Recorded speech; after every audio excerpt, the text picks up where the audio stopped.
عايزك تتخيل معايا المشهد التالي. صاحبك عزمك في يوم على الفطار في رمضان، فانت رحت وقابلته وقعدت شويه وعلى ما جهزوا الترابيزه وكده، وقبل ما تفطروا والجو ده بصيت للترابيزه كده فجاه وحسيت احساس غريب. قلت لا، انا حاسس ان انا شفت المشهد ده قبل كده، انا حاسس انا عشت الموضوع ده قبل كده. ودي واحده من الظاهرات اللي معظم الناس قابلوها في حياتهم، وهي ظاهره الديجافو، او فكره ان انت تحس ان انت الموقف ده عديت بيه قبل كده. والموضوع ده مش مرضي، هو شيء طبيعي، احنا اغلبنا كلنا يعني قابلناه قبل كده. عندك دلوقتي 3 تفسيرات للظاهره دي. اول حاجه انه حصل مشكله في معالجه الذكريات عندك. لازم تبقى عارف في المخ في جزئين بيسجلوا ذكريات، جزء بيسجل الذكريات قصيره الامد او اللي بتحصل دلوقتي، جزء تاني اسمه الهيبوكامبس بيسجل الذكريات طويله الامد او اللي حصلت قبل كده. لما بتحصل الظاهره دي بقى بيبقى بناء على مشكله في التزامن ما بين العمليتين، يعني ان المخ بيكون بيسجل المشهد اللي بيحصل ده على انه ذاكره طويله الامد حصلت قبل كده، في نفس الثانيه يروح مسجله على انه ذاكره لسه يعني قصيره الامد لسه حصل دلوقتي، فانت تحس ان انت شفت المشهد ده قبل كده بس يعني انت لسه اول مره تشوفه. وده عندك التفسير الثاني في مثال اللي قلت لك في اول الفيديو لما كنت قلت لك ان انت رحت عند صاحبك عشان عزمك على الفطار في رمضان وكده، لما انت شفت ترابيزه الاكل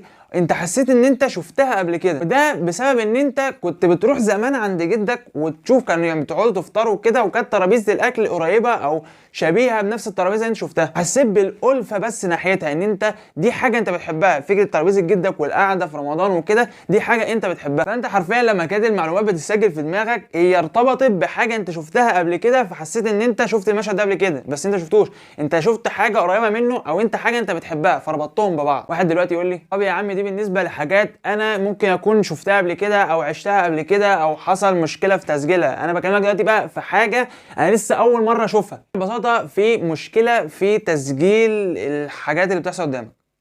هوضح لك الفكره، ان انت اول ما عينك بتقع على حاجه بيوصل اشارات عصبيه من العينين للقشره البصريه اللي موجوده في المخ عشان يترجم في دماغك الحاجه اللي انت شفتها، ده كله في جزء يعني اقل من الثانيه. فالفكره ببساطه ان عينك اليمين ارسلت اشارات وعينك الشمال كانت ابطا شويه من عينك اليمين، فوصل للمخ اشارتين بنفس الحاجه وتسجلوا مرتين، مره قبل ومره بعد، فانت حسيت ان انت شفت الموضوع ده قبل كده، وهو بالفعل انت شفته قبل كده لان هو اتسجل في مخك قبل كده مره، بس في جزء اقل من الثانيه راح متسجل تاني. وهي الفكره بس ان مفيش تزامن ما بين العينين في توصيل الاشارات، لانه في الطبيعي الاثنين لازم يوصلوا مع بعض في نفس الثانيه فيتسجل في المخ ان انت شفته لسه حالا دلوقتي، وده اللي بيحصل في الطبيعي. انما الخلل بقى لما بيحصل ان حاجه تبقى ابطا من الثانيه ده اللي بيعمل مشكله. بس يا معلم هو ده كان كلام الفيديو ده، اشوفكم في الفيديو الجاي، سلام.